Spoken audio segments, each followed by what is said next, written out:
Shabbat Shalom à vous tous. Shabbat Parashat Toldot.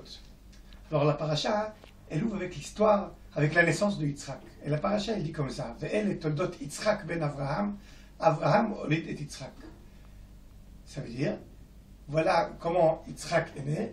Yitzhak, le fils d'Avraham. Avraham, c'est le père de Yitzhak.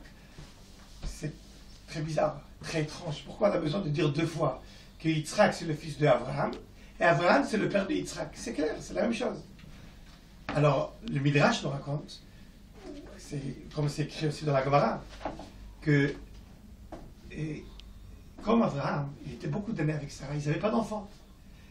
Et une fois, il était avec le roi Avimelech.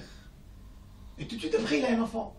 Alors, tous les gens pas sérieux de génération, ils vont commencer à raconter des histoires sur Avraham. Ils vont dire oui, et sur Sarah, ils vont dire oui, c'est son fils. C'est pas le fils de son mari, c'est le fils de Avimelech.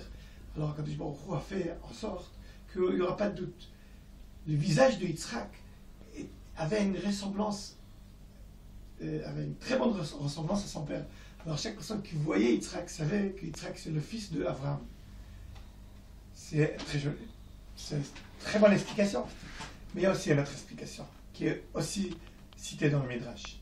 Que quand je vais à une réunion de parents d'élèves, mes enfants, j'arrive dans la classe, le prof me demande qui vous êtes, et je dis, je suis le père de mon fils.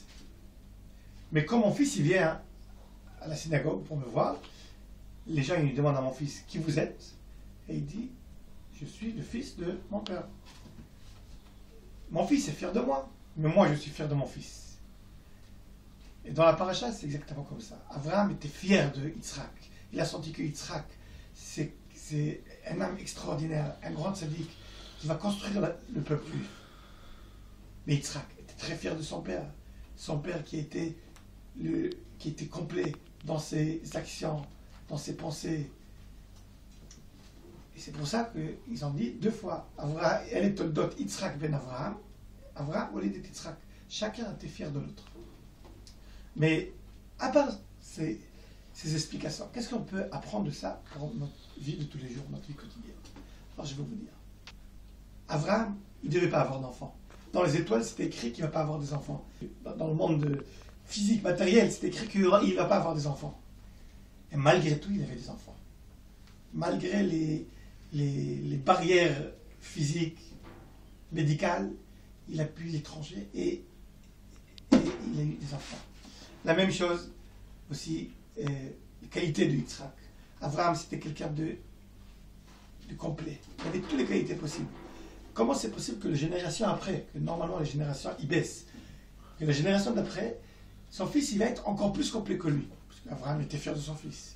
Ça veut dire que ça ne marche pas avec la logique, ni avec les règles du monde physique, ça marche avec des choses spirituelles. Ça veut dire qu'il n'y a pas de barrière, il n'y a pas de limite.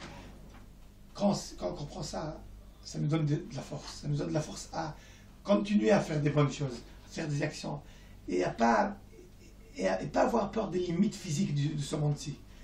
Continuer à changer le monde pour un monde qui est bien, qui reflète la lumière à tout notre entourage. Et comme ça, on va ensemble construire le monde. Bezrat Hashem. Shabbat Shalom.